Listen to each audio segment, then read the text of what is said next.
Hello and a very warm welcome to the Adventure Show. This month we've headed west for an event simply known as the Heb.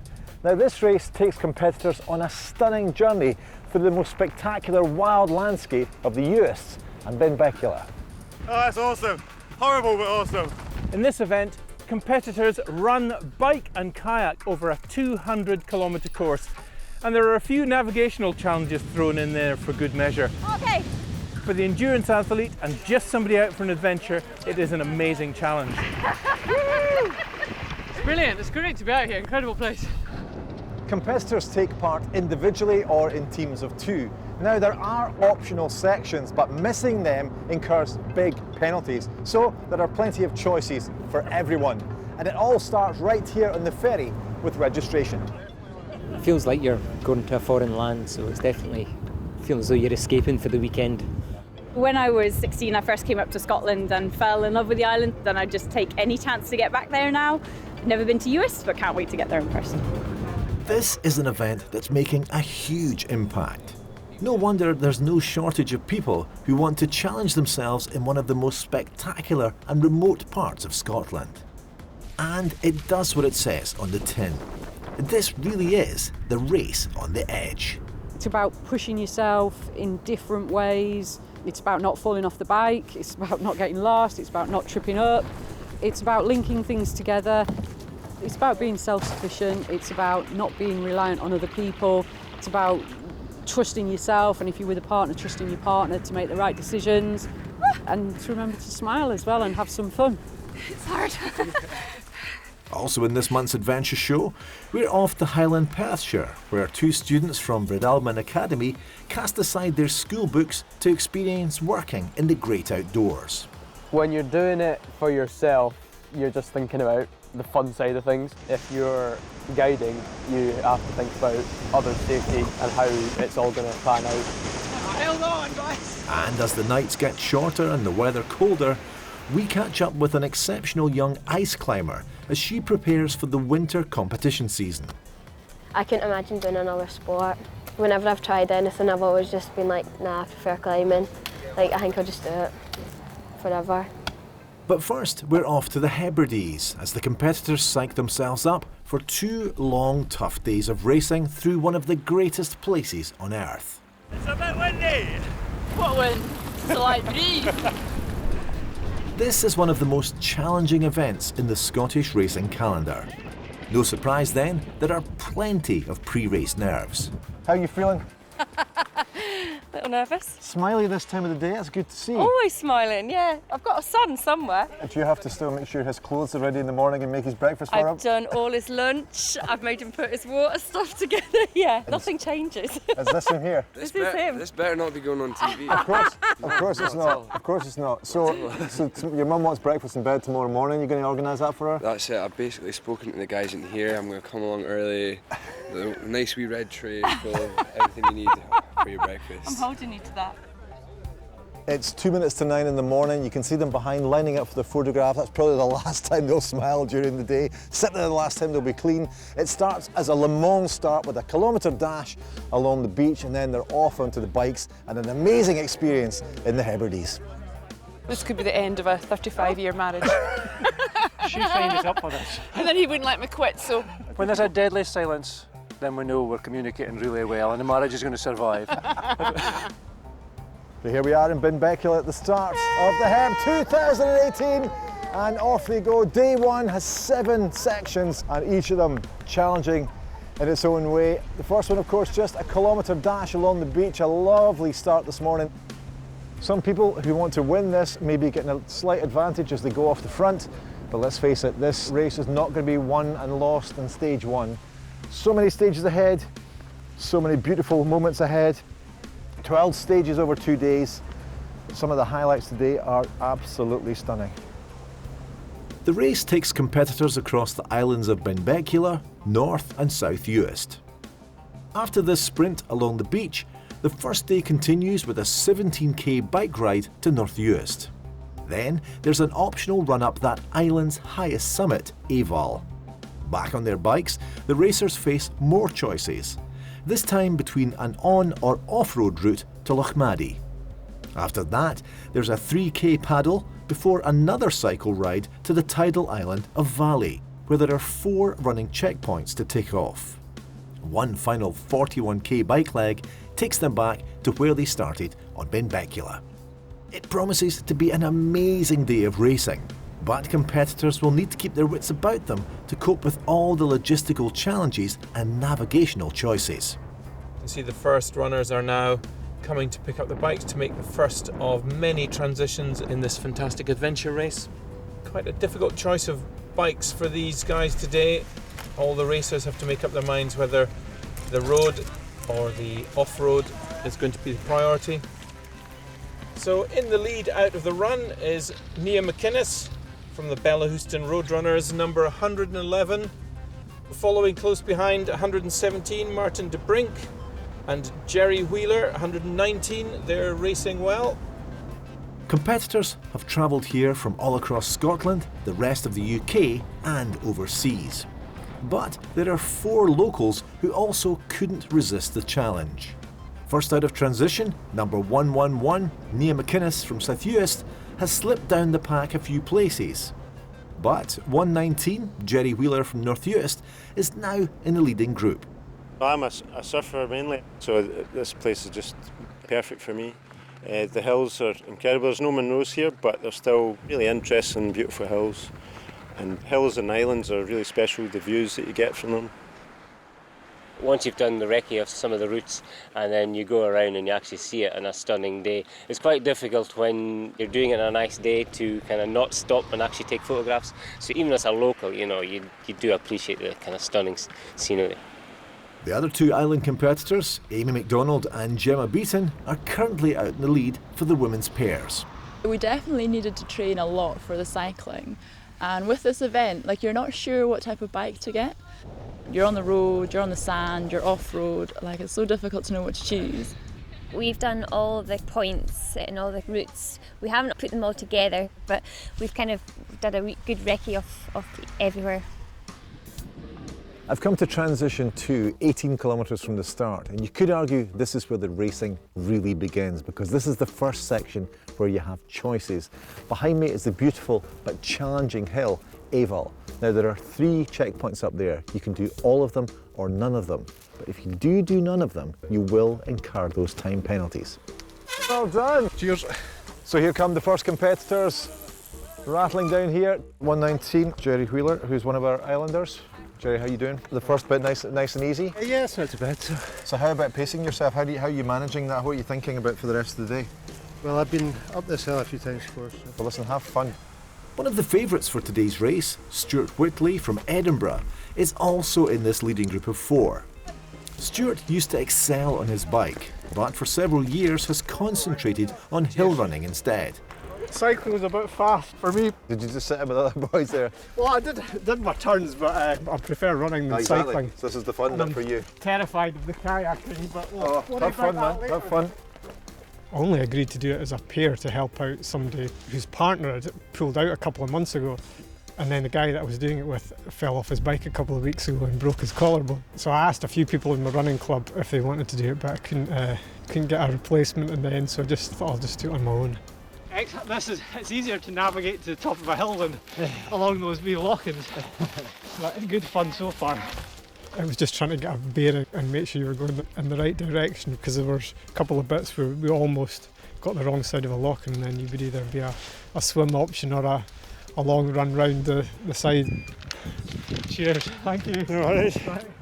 And here come the second group in now. As you can see, they've all been riding together. There's one of our solo riders. That's number 101. That's Alan Affleck. Alan, how you feeling, man? Feeling good, eh? Yeah, it's good. Wind's not too bad. Just looking forward to the hill now. I noticed you're carrying your running shoes with you. You're cycling with cycling shoes on and carrying your running stuff with you. Yeah, seemed a good idea at the time. With so many transitions, it's a difficult call whether you just go run on flats or not. But I think you make it up on the road in the road shoes. Are you feeling okay though? Are you feeling strong? Yeah, no, feeling good. Wish you all the best. Have a good time, man. Cheers. So this is number 8. Excellent effort from Amy McDonald and Gemma Beaton. So you're one of our locals, aren't you? And you're feeling okay? So far, but this is the bit that we're struggling with. So we'll see how this goes. So the held on bit's the bit that you're a bit worried Yeah. about? Okay. But we'll be glad when we get back on the bike at this stage. It's a typical Hebridean day. The mist is now rolling in over the hills, and there are few tracks or paths to help the racers across terrain where there is as much water as land. So the navigation has just become even more challenging. It's really, really wet here, which makes it very slow going. And then the map reading is quite intricate, certainly over in Ebval, where there's all the little lochs, and try to make sure you're on the right side of the bit of water to be going the correct way. Hey! Come to the Hebrides! What a place! It's so uneven. We always find it amazing that your brain can compute. You know, you don't have to think too much about landing on rough terrain. You know, the human brain's incredible that you can run through it and adjust your stride and gait and step to avoid falling over. And you kind of feel it almost at one with the landscape. It's definitely a different style of running. I'm not a big fan of running on the roads. I much prefer to get out in the hills. How are you feeling? Well, feeling okay if we could navigate properly.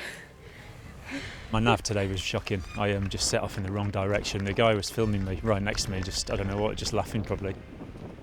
I did a back bearing and got to the top, I had to add 180 to 57 and I got 137 and then just set off about at a rate of knots. With conditions on the hill constantly changing, some competitors have chosen to shorten the run and accept the time penalties. Kim Spence is racing on her own, yet she's determined to tick off all 3 checkpoints. She's the only solo woman to make this choice, so that'll put her in a strong overall position, if she succeeds. My strength's running, but the problem is it's all the running is navigation, and that's my weakness.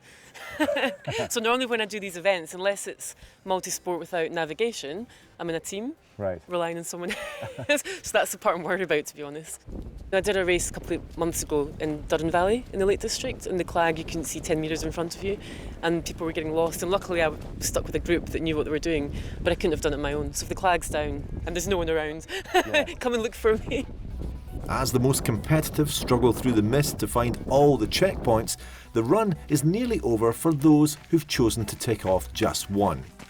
This is Mary and Judy from Montrose Triathlon Club. Taking the slackers option. You've taken that. You've chosen your options. Was it boggy? I think I'll break in. I've been up to my you-know-what. Oh, have you? You know what? Feeling good? One checkpoint there, yes? Yes, one checkpoint. Good. Yeah. Excellent. You're looking good, though. Well done. Get in there. For each checkpoint missed, there's a significant time penalty.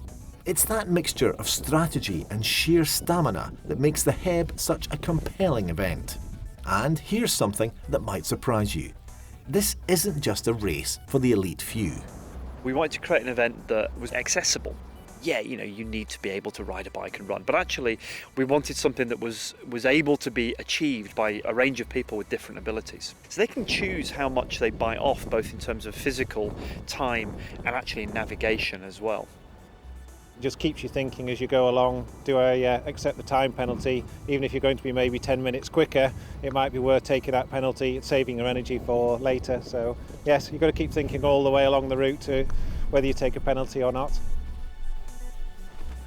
So this is where the competitors have to make another strategic decision. You can stay on the main road out to Lochmaddy, which is easier, or you can take this trail up into the hills, and there's no doubt this is boggy and technical. There is, however, a twist to this. If you stay on the road, you incur a 2-hour time penalty. So if you've got any chance of winning this at all, you'll take the muddy track into the hills. And always a teenager at heart, Duncan couldn't resist hopping on his own bike to try out this off-road section for himself.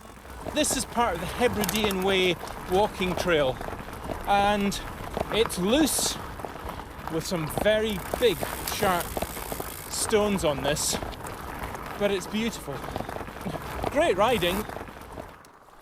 And there's one of the event dibbers to actually tell you that you've been on the proper course. So nicely marked, you're not going to miss that. It's in a good spot where you're already stopped, so you can't ride past it. I think my gravel has run out, and we're now onto proper Hebridean bog. Oh, it's much smoother. That's nice. So you can see why there's such a massive time penalty for taking the road And it really is trying to work out how to do this without losing too much time. Trying to keep soft and light on the bike so it doesn't take too much energy out of your body. So how are you finding that on a cross bike? It's very difficult. Yeah, it's really rocky, isn't it? Yeah, I'd rather a mountain bike, but there's so many roads I need to compromise. Well, good luck. Okay. At this stage of the event, you're not going to be too tired, but this thing's accumulative. And one of the things that is really obvious is that the more tired you get, the poorer your decisions are, and navigation, route finding, picking your way through the best line, it's all a bit difficult. That's pretty interesting. On a cross bike or a bike without suspension, that's going to be really tough. The first part's quite rocky, really sharp little rocks, and then the rest of it is bog. And if you've got a little thin tyre, it's going to sink in the bog, catch you, you've got no grip, and the tyres are going to spin out all the time. It's such a compromise, nothing is perfect, so you just have to go with what you've got and hope for the best. It's only halfway through day one and already competitors have run, cycled, run and cycled again. Soon they'll be getting into kayaks for the very first time. And later in the programme we'll be back to see how they get on.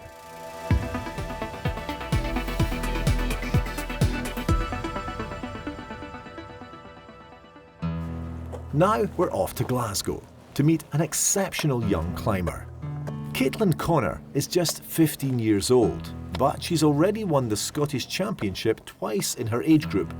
More importantly, she's come 5th in the World Youth Ice Climbing Championships, so she's clearly going places. I don't get nervous when I'm on the wall, it's just when I'm before the wall. As soon as you're on the wall, I can't hear anything, can't hear when people are cheering for me or anything, because the only thing I'm thinking about on the wall is what I'm doing in that moment, which is climbing. We've caught up with Caitlin at the Snow Factor in Braehead, where she's joined by one of Scotland's great climbers, Dr. Mark Garthwaite. This is a real treat, Scottish ice climbing without the pre-dawn start. Mark has been making epic ascents on ice and rock for the last 40 years and has put up some amazing new lines, while Caitlin is at the start of her journey. But one thing they definitely have in common is that love of this sport. You're on Beeley, Caitlin. Hi, man. Climb when you're ready. I'll be home from school and I'll be I really want to go climbing, and I'll be thinking of a specific thing that I want to do. So I'll be oh, there's a route to the Glasgow Climbing Centre, I really want to try that tonight, and I'll get myself really psyched for that. That's a good day. So is this your favourite line? Yeah, this is one we do everything on. Sometimes over the winter, people would just stay at mine and we'd get up really early, just drive up north, have a long day out and get back really late, but it's a good day's climbing. The feeling of movement over rock and ice is amazing, but when you start to feel that you're invincible, that's when trouble can come. I went through a period when I felt like I could climb anything. It resulted in me taking a very long fall than only just missing the ground. This is a dangerous sport, but when you've pulled off a hard ascent and you know you've escaped the jaws of the beast, it's like having the top of your head cut off and everything flowing out at once. It's incredible.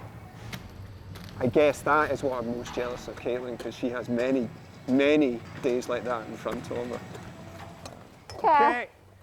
I'll be sitting in my room sometimes and I'll be I really just want to go climb, and you're but you've got homework to do.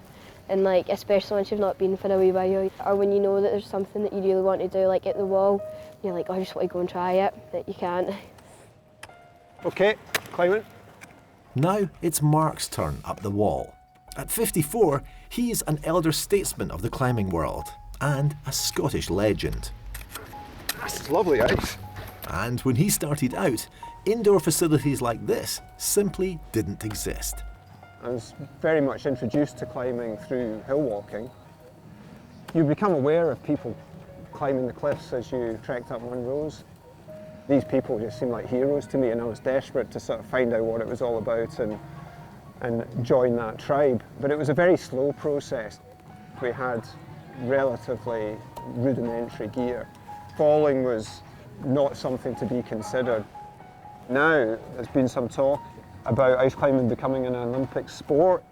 I see Caitlin setting that as one of her goals, but I don't think she will be fixated just on that. Okay, that's me.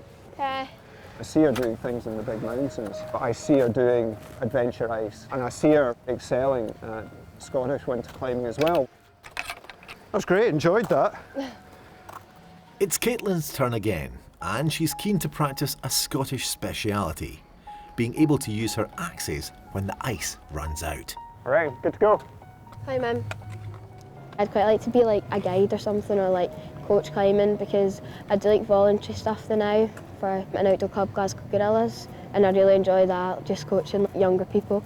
But I think being a guide would be pretty cool, because I know a few and they like really enjoy it, and if you like it, then you're not really working. Caitlin's an amazing climber. I've known her for a few years now, and I was always impressed with her athleticism.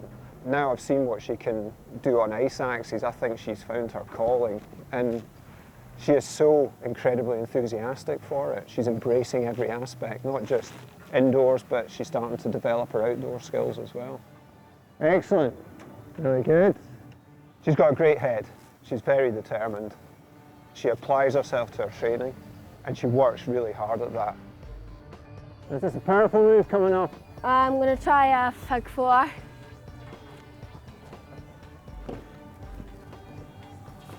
Oh, awesome. I've seen what she can do in here.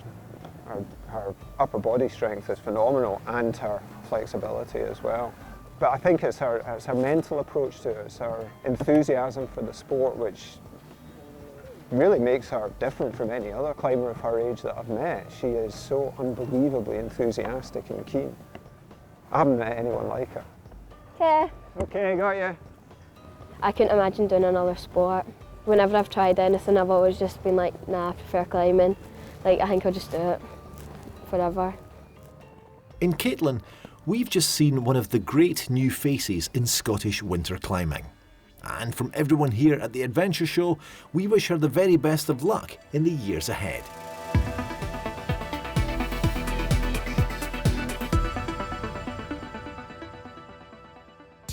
Welcome back to the Heb, the race on the edge. I'm now in Lochmaree on North Uist as the first competitors take to the water for the kayaking stage. Hope you can catch that. These early teams choose to miss out some of the route, so they've incurred heavy time penalties. Solo racer Stuart Whitley has completed the whole course and is out in the lead for the men. 4 hours and 10 minutes with 57 kilometres behind him, he's ready to kayak. But you got to put all the bits in the I've run. got all the checkpoints. All the checkpoints in the run. Yeah. Yeah, so I don't know how many people are ahead. Well, I don't think anyone actually. For safety, every solo competitor must pair up for the kayaking. So, Stuart's been joined by one of the event's support team. If you'd be in a kayak before, I'll go at the front. Right then. You can tell me what to do. Watch yourself slipping there, Stuart.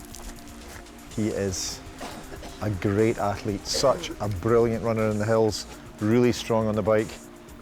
Not the best kayaker we've ever seen, but that doesn't matter. He is ahead by quite some margin. I've been in a kayak a couple of times, but that was a bit nervous. One of my pals lives in Mull, has got a 2-seater kayak, so he took me out for a trip in there, which was fantastic fun, but certainly didn't do any training for this. Next in are the local women's team, Amy McDonald and Gemma Beaton. They chose to follow the road option on the bike ride, but earlier they'd been the only women's pair to complete the whole running section. As a result, they are currently in the lead for the women's pairs.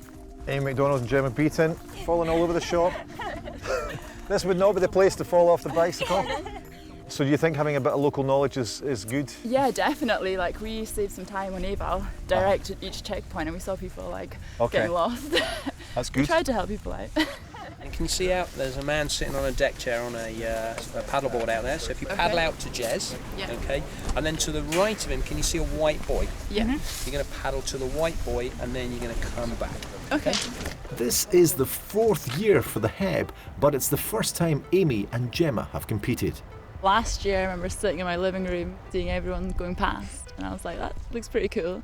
And then our friend Jerry roped us in, made us sign up about 6 months ago. I think we're so lucky that we've got this on our doorstep, and just even like today, just showcasing like how beautiful the island is. And you know, I think we have inspired lots of folk to actually go out and climb a hill, and everyone's asking us, oh, can you take us up here, there and everywhere? So I think it's really important, and people just don't realise how lucky they are they've got it on the doorstep here. Meanwhile, after just 15 minutes of paddling, Stuart Whitley's back on dry land. Right, cheers, thanks, right. Just as the next soloist to complete the whole course, Jerry Wheeler from North Uist, bikes in. Jerry, how you doing? Yeah, good, thanks. I'm really pleased with the progress. I've done the race before as well, so it makes a huge difference. But still, it doesn't get easier. Because everyone paddles in pairs, the clock now stops for Jerry as he waits for another solo racer to join him. Bill Horseman is next in. He missed out one of the checkpoints on the run, so he's not in contention for one of the top spots. How you doing, Bill? All right, thank you, Dougie, yeah. Yeah, you alright? Kind of broken, really. You feeling broken already? Yeah, no, I feel everything's working. Yeah, that's so. And I'm going to carry on. You're going to be in the kayak with Jerry, and Jerry's looking for a good time here, so... right, hello, Jerry. You to batter on there, and I'm sure you'll do very well. He breezed past me on the Hebridean Way, making me look foolish and slow. Well, he's making most people, because he's sitting in second place at the moment. I've never done anything like this before, and then 3 years ago they started it up, and I like running, kayaking, and a wee bit cycling. So yeah, just fitted. This is all I do. I don't do any other adventure races. The last 2 years I was the only one here, so I knew there's some great athletes around here who could do well. So yeah, I'm really pleased they're doing it, and they're doing amazingly well for their first year. And yeah, I think it's great. You've got a lot of really serious athletes coming over to do it, and for just a bunch of local folk, all with full-time jobs, to hold their own, that's really good. The final islander in this year's Heb is Nia McInnes from South Uist, and he's currently in third place. So, a great race so far for the locals. The thing is, I can't swim. I haven't been in a kayak for 30 years. Well, that's fine. Well, the idea is not to swim today. So, supposedly you can't fall off with it. Oh. Nia's closely followed by Graham Bolton from Derbyshire, so they'll be together for the kayak. There's a set of paddles down there already on the red boat. Just enjoy. Right, let's do it, yeah. Do you know what you're doing with paddling? It's like go at the back. Watch it slippy, boys. This is such a huge race over 2 days, and this is the third and the fourth place. Solos now have to join up into a kayak together. So they're going head to head, but actually in this section, they're just keeping themselves together. I wonder what the chat will be out in this kayak.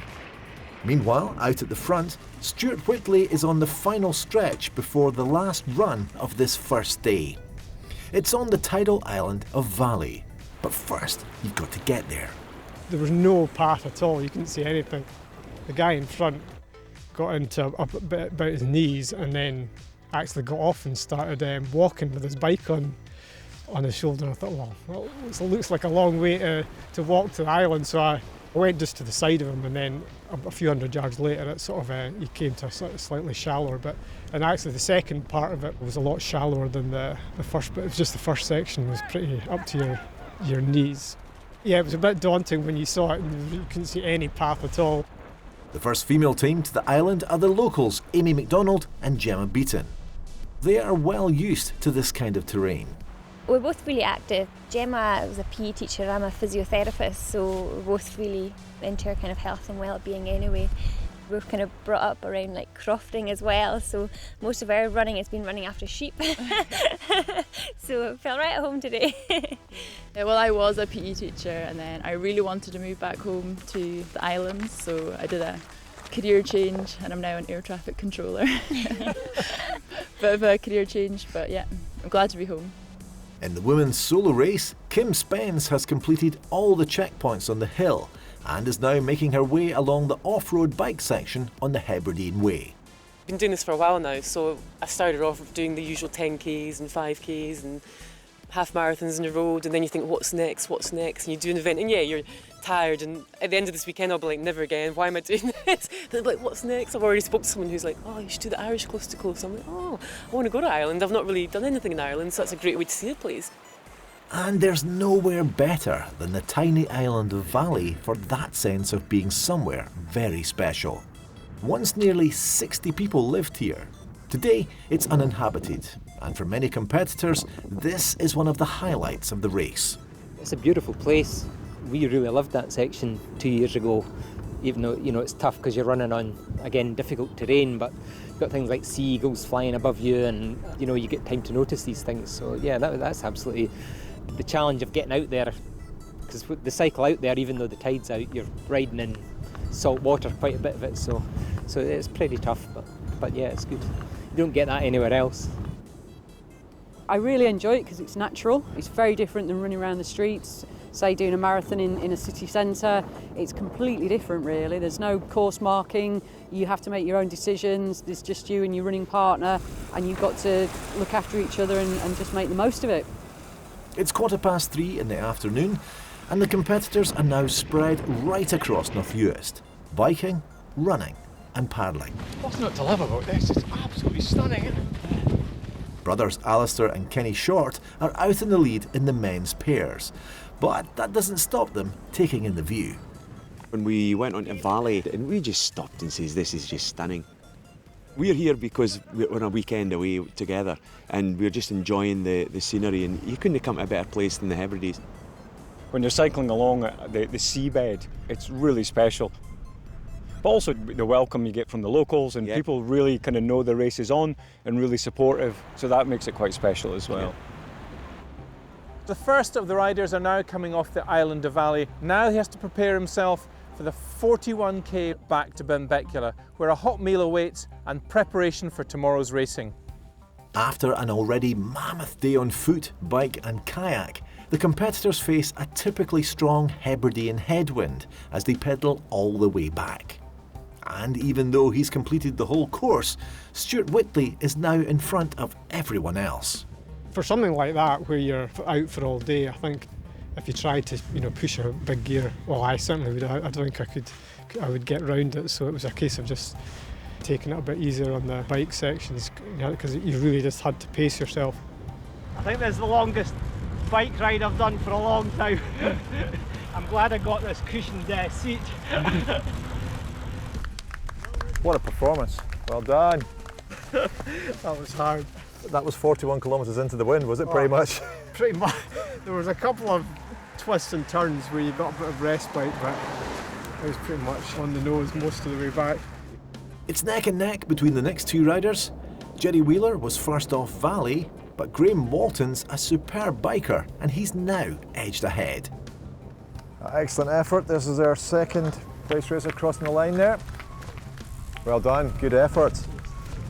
So Graham, you're doing amazingly well there. You obviously sort of picked up some time there in the after the kayak. What about the last 40k into the wind? Yeah, it was a lot. The guy at when I picked up the water at the valley said it was 20k. I was like, I'm sure it's a lot further than that. But yeah, that was hard. Yeah, it was. We had no friends, so it's nice to have friends when it's wind. And how was that? Yeah, good. Really tough last few miles. That was tough into the wind, eh? Yeah. Oh well, made it. Yeah, I need to get plenty of food in me tonight and back again tomorrow. This has been a challenging day for everyone, whether they're islanders like Jerry Wheeler or Nia McInnes, or from the mainland like Alan Affleck. The headwind is real. It's a real killer. Get the longer cycle back to base that's really tough. All the way from the island. So, yeah, there's a lot of people feeling it. I think it's a tough environment to live in. So credits to the locals. They're awesome, they really are. Oh, horrific, I can't believe I've got to do it tomorrow. It was just so tough. But yeah, but at least the bike stood up to it. Let's just see if I make it to tomorrow. Well done, excellent effort. Probably absolutely exhausted. Oh, race on the edge, push over the edge more like. The cycles from Valley is tough, it was in the headwind. And even the sand in Valley, it's only 1 mile, but you just don't feel as if you're getting anywhere. It's just so tough. Well, that is a big performance on the bike from Alan Affleck, number 101 with the Dunfermline top on. Well, Alan, I reckon you've absolutely smashed that bike there. You were going for it. Goodness me, good effort. Just over the line and looking happy. Yeah, delighted to be finished. That turbine, you could see it for miles, it just never came closer. Is that right? You could just see it and just like, I just wanted to get there. It's going to be tough tomorrow, Dougie, so see what I've got left in the tank. We're now at the end of day one and the halfway point in this year's Race on the Edge. And in the men's solo category, Graham Walton from Derbyshire was second across the line. But he sadly failed to register his time at one of the checkpoints, leading to a 60-minute penalty, which pushes him down into 6th place. That means that 2 of the locals have made it into the top 3. Nia McInnes from South Uist is in 3rd with a time of 8 hours, 53 minutes and 27 seconds. Currently in 2nd place is North Uist athlete Jerry Wheeler in 8:31:30. And out in the lead is Edinburgh's Stuart Whitley in 8:04:43. And what an amazing day it's been for Kim Spence. She's the only solo woman to complete the whole course, yet after 9 hours and 58 minutes of racing, she crosses the line first for the women. How are you doing? It was a great day. Last couple of hours was hard. Are you exhausted? I mean, that's a tough effort, eh? Yeah, pretty tired now. And at the end of day one, the results for the solo women look like this. Kirsten Ellis came in 3rd. With 6 hours added for penalties, her final time was 15 hours, 59 minutes and 43 seconds. Jeanette McLeod was 2nd. Her penalties came to 3 hours 15 minutes, so her total time was 13 hours 18 minutes and 14 seconds. Taking the top spot for today, Kim Spence recorded that amazing time of 9:58:23. But there's a whole new day of racing still to come, and the forecast for tomorrow isn't good. Rain and high winds will make it epic for everyone. We'll be back shortly to see how they get on.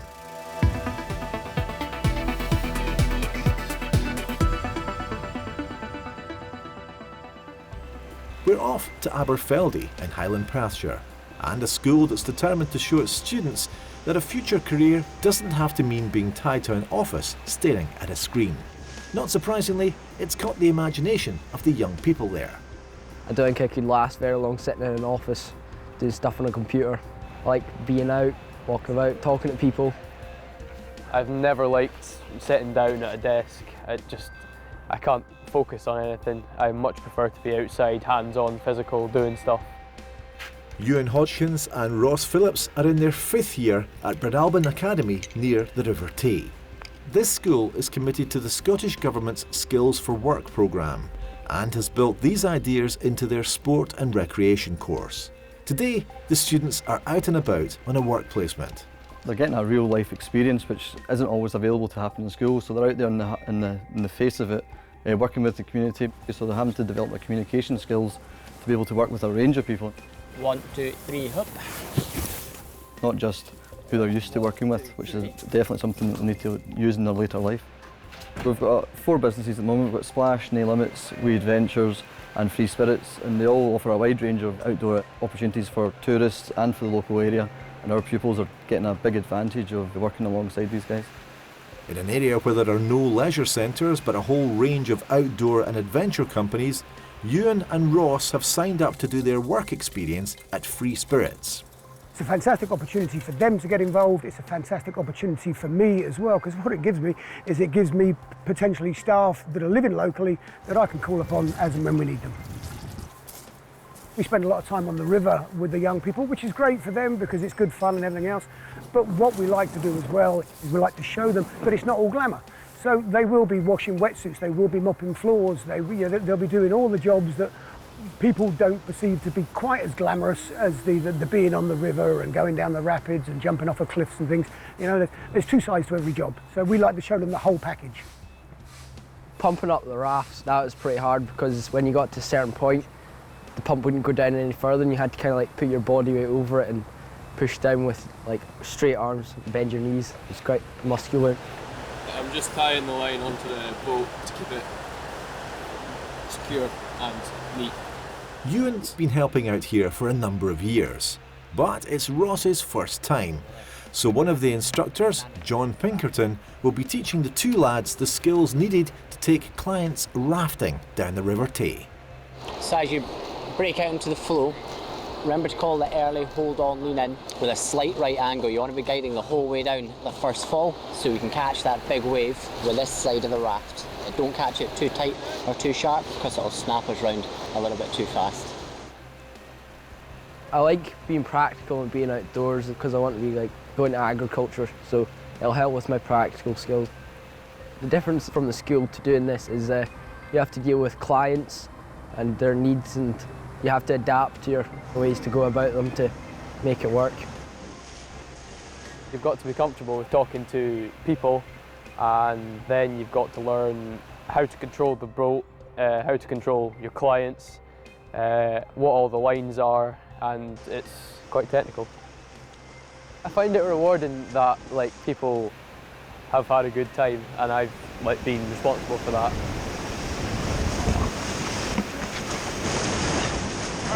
Hold on, guys! Yeah!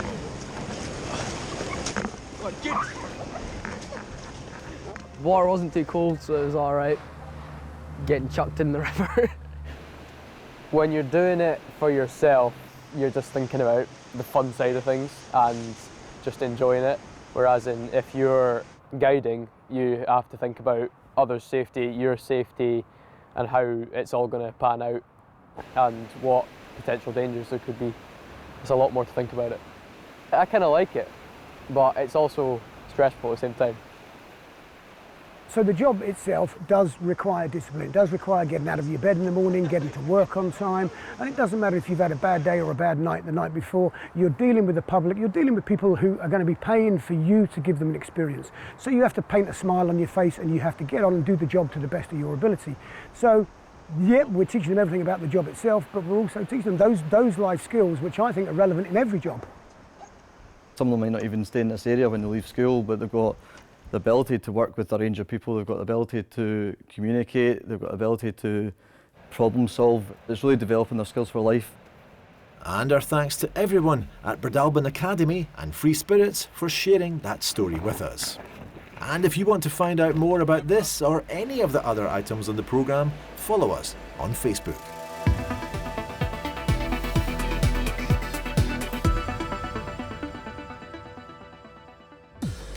Welcome back to the Hebrides, and as the competitors wake up to another day's racing, there's a mix of excitement and exhaustion.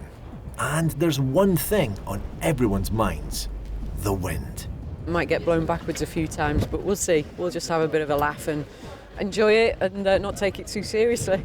It's not raining, which is good, so that's a good way to start. I know it's going to rain probably later on, but it's always better to start off in the dry, so looking forward to it. With the best time so far, an ever-optimistic Stuart Whitley will lead out the pack, because today there's a staggered start with the fastest off first. So here we are at the start of day 2. Stuart Whitley heading to the front. He will go off front, everyone else will chase him, and off he goes. Ahead of him, a massive day in the saddle and also a massive day running as well. It's a great chasing start, very, very good fun for everybody, I guess, except for the people who are at the front who have no help whatsoever. Jerry Wheeler is next up. He loves surfing, he's from here, he lives in North Uist. You'll notice that Jerry in his backpack has some walking poles there, especially in the descents. It just makes it a little bit easier if you're coordinated enough. Heading forward now, another of our local boys. This is Nia McInnes from South Uist, and he is heading into his home country today. He's such a positive guy, and this is the first time he's taken part in this. Loves running in the hills around South Uist, and today he's going to get the chance to do just that. Here's Kim Spence. What a day she had yesterday. She's used to performing on the highest level, and she loves adventure racing. Again, one of these really positive individuals. Look at her face, smiling as if she was just going out for a wee 5 miles on the bike, but what she is going out for is a monster second day. Next off is Jeanette McLeod from Aberdeen. She's a really strong athlete, but with a minute between each competitor, it'll be a tough ride into that brutal wind. Kirsten Ellis, she is desperate to get onto the old podium here. The two girls in front of her are extraordinarily strong, so she'll have to put in a gargantuan performance today if she's to catch them. But a third place finish will be a step up from last year, where she finished 4th. From Benbecula, the route heads south for 17k of biking into South Uist. Then there's an optional mountain run before they hop back onto the bikes for a spectacular but wild 27k ride down the west coast. The finale is a run up and down the small hill Corrie Bend. before the finish on Kilbride Beach.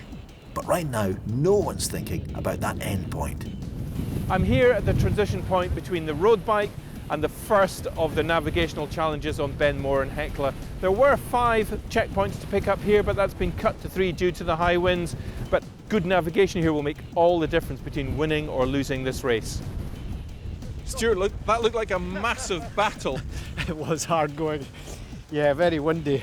And then this has changed a wee bit because they've knocked out the 2 high transition points. More of a hill run. I've never been up that hill before. I would have liked to have seen it, but it's not going to be much fun up there if it's pretty grim. Hill run, you don't really think about a pace like you would like a road running, like where you're running at 6, 7, 8 minute mile pace or anything like that. That sort of terrain there is quite tough. It's like harder than a lot of the Scottish hill running, where a lot of races are on trails like going up and down Ben Lomond, for example. Whereas that's a bit different in terms of bogs and some tricky navigating. Yeah, I think you just have to try and focus on your next bearing, and then you can see something ahead of the bearing, like a hillock or something like that, then you can aim for that. Now there's a big bunch of riders all coming in a bunch, and you can see the advantage of everybody working together through the headwinds. Oh, and energy to bunny hop onto it. So we've got Jerry Wheeler, Alan Affleck, Nia McInnes are in. I've done a couple of kind of ultra runs before because they've got the Heb Way from the Butt to Barra. That's like they've got the cycle and the running route on that. And I actually did the full route last year, like 6 marathons in 6 days. At least this is a bit shorter. So to be able to do something like that, it's really good. The weather is rapidly deteriorating. And in the women's solo race, Jeanette McLeod and Kirsten Ellis have decided to tick off only 1 of the 3 checkpoints. In fact, over half the competitors have made this choice. But Kim Spence is not prepared to compromise. She's planning to run to all of them. It's going to be tough because of the wind. It's funny, last night in the tent, because I slept really quickly and then the wind was like, I thought they're going to cancel it, it's this bad. So it's going to be tough, especially on your own, because you might be lucky and get into the road group, but if not, that's going to be hard. Many people are taking the easier option on the hill. So they'll shortly be down at sea level for the final biking section, and Duncan will be there to join them. When they finish the run, they come down onto one of the most evocative, inspiring parts of the Heb, and that is the 12k ride along the beach almost to the finish. And in great weather, this must be an amazing experience. Today it's going to be something a bit different, but this really is one of the major features. This is something that most of the racers look forward to. How's the sand? It's okay. Better if it wasn't in the sea. Wish the tyres out a bit more. None of the women's teams did the whole run, so locals Amy McDonald and Gemma Beaton are onto the beach early. Both of us are road runners, mainly 10Ks and half marathons. So as soon as we signed up, we had to get some bikes. Learn how to ride a bike. Yeah. We're new to off-road and new to biking, so yeah, it's been fun. One of the really fabulous things about the Heb is the fact that you're making a journey. You're on bike, on foot, pedalling away from one end of the islands to the other, and that's what makes this event special. It's a really simple thing. There's something nice about being next to the sea and on the land, and it's that sort of connection, just back to basics. There might be bits where you can ride, bits where you might just have to carry, but you just have to keep going and maybe have a bit of a route choice and pick your lines. So it makes it exciting because you never quite know what might be in your path and whether you can get over it or around it. So it's right hard and nice, and then you hit a soft bit and you go over the handlebars. You've been over the bars? I've been over the bars once, yeah. Most of the time the sand is fairly flat and hard, and you can really get a nice smooth ride. Other times though, you go through patches where the sand is fairly soft, there's a lot of seaweed, rock pools, so that you can have little patches which are fairly challenging to cycle. The tide's not very far out yet, so it's making it quite tricky going. Catching a lot of seaweed. I think the bike's suffering as much as I am. There must have been a massive storm last night. It's washed all this big kelp back up against the beach. So you have to cycle backwards and forwards across that. to get into the hard sand, which is just where the sea's left. But sometimes it's creating this dam and you get completely washed over by the salt. It's great fun, but I'm glad I'm not racing on it.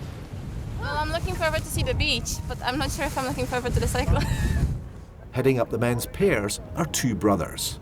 Kenny Short competed here last year, so Alistair was determined not to miss out this time around. We sometimes race against each other, so actually it's really nice to be able to kind of race together and actually spend a bit quality time out in the field sort of thing. Amazing stuff, guys, well done. As you get older, you need to look for longer races so that your speed kind of gets lost in amongst the distance. We've gone with the oldest, most beat up mountain bikes that we've got and put on some racing slick tyres. Alistair's bike actually is about a 50 quid bike. You know, I gave it away to my nephew and I borrowed it back for this race just because you really trash your bike on this race with it on the sand. In the men's solo race, Stuart Whitley is nearing the end of this ride. I'll be glad to get off the beach, it's hard going. With no time penalties, he's not only in the lead, but has overtaken almost all the racers who missed out some of the hill run. Now, there's a quick sprint to the checkpoint on Orosig Headland. Good job, thank you. Cheers, all the way. Never tried running downhill on cycling shoes, but not ended up on my backside yet. Then it's back onto the beach for the final part of the bike ride. So here's Stuart Whitley, the leader. He is absolutely miles ahead of the rest. All he has to do now is to run up the hill. What a performance. You're looking great. You're looking as fit and as fresh as you were earlier on. I don't feel as bad as yesterday, to be honest. Just one wee run. When you run, you're done. Somewhere up there. You got a cup of tea. Yeah, looking forward to that. Enjoy. We'll see you later. Cheers. My goodness, it's been a one-horse race this year. Great performances from the rest of the field, but Stuart Whitley is in a class of his own. When you get to on steep ground, I tend to just walk up a fast walk up the hills. When you get to the top, it's quite easy to sometimes go off the hill the wrong way if you've not taken a bearing or know where you're going. Back on the beach, Jerry Wheeler from North Uist is having a great race.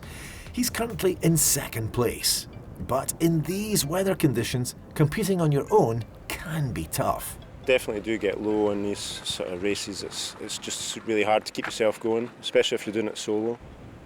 If you can grind along in a low gear, that's what keeps you moving. The other islander, Nia McInnes, finished the first day in third place. But Alan Affleck from Dunfermline is an incredibly strong cyclist, and he's now pushed ahead of Nia. It's a stunning cycle, but I think with that headwind it's going to be tough. I think it's going to be tough for everybody, so that's the other thing I tell myself, it's a tough day for everybody. But definitely getting on the bike down that beach and probably coming off the beach and then back on the road, I think then I'll be happy. As Alan and Jerry struggle over the last sections of the race, the end is in sight for Stuart Whitley. And here he is, just running along there as if he's just out for a little stroll. The last few centimetres as he heads down towards the beach. And look at this, Stuart Whitley, the champion 2018. Well done, that man. Thank you very much.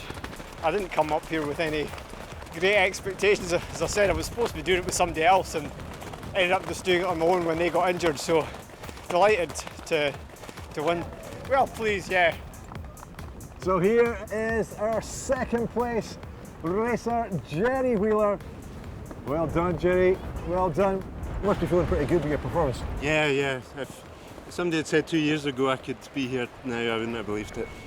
A great performance at Alan Affleck here, sprinting to the line, crossing if there was a tape, getting dibbed. What a sensational performance from Alan.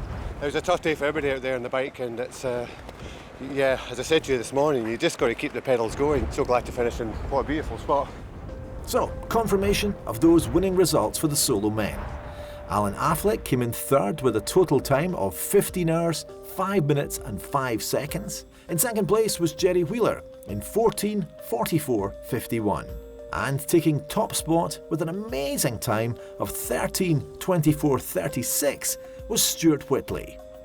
While it's all over for the fastest men, the solo women are nearing the end of the biking. It's been a brutal ride, but whatever the conditions, the landscape on these islands makes it all worthwhile. come rain, shine or wind. It's very beautiful, it's very different, and my father's family are from the island, so I remember coming here for sort of childhood holidays and stuff, and the beaches are just incredible. How you doing? Just taking over 3 hours to ride down the beach. Goodness me, that's horrendous. It's not horrendous, that's a really good effort doing it. What I mean is it's a great effort, but I mean, horrendous, you have to do that. Yeah, well done, excellent work. it is very special.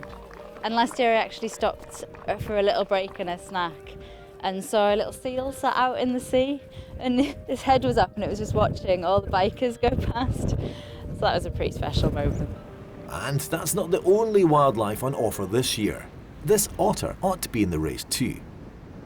Kim Spence is the third solo woman to get here, but because she's completed the whole course, she's got a comfortable lead.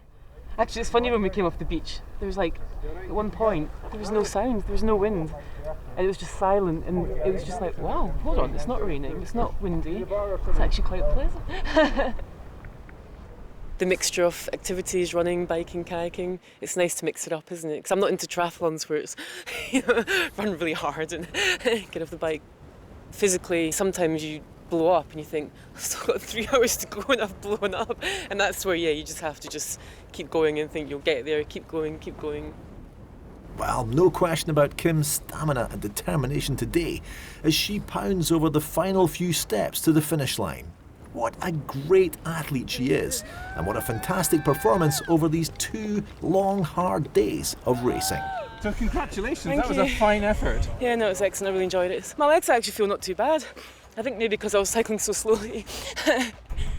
So in the final reckoning for the solo women, the results look like this. A podium place this year for Kirsten Ellis. With a time of 27 hours, 6 minutes and 11 seconds, she came in third. In second place was Jeanette McLeod in 23:08:14, and taking top spot with a massive lead and no penalties was Kim Spence in 17:02:02.